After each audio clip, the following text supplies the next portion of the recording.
shifting rapidly. New regulations come out, geopolitical shifts, and then finally, our business strategy is shifting, cross-functional leader business strategy, new pricing, new legal issues, ideal customer profiles.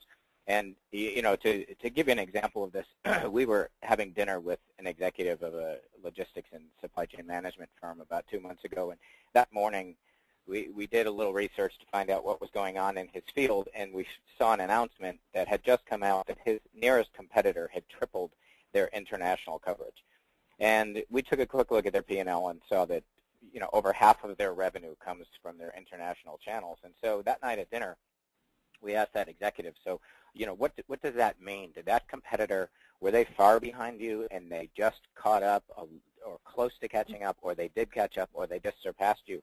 And even more importantly, how long will it be before words are coming out of salespeople's mouths that can effectively articulate that change and what it means to customers? This particular organization has 8,000 salespeople around the globe, and he basically said it'll probably take months. And we know that in today's world with again, shifting value propositions and shifting customer needs and shifting strategies, that those shifts need to be communicated to sales at the speed of change so they can reflect them in their customer conversations real time.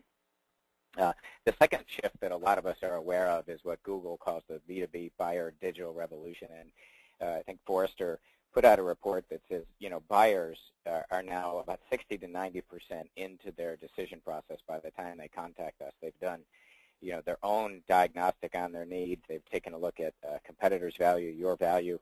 And the whole notion of kind of seller as walking brochure, I think as most of us know, is really being outdated. That what sellers need now is data that sort of at the least catches up with buyers, but in the best sense gets us in front of them so they can lead. So if we look at those two shifts of how rapidly the market's changing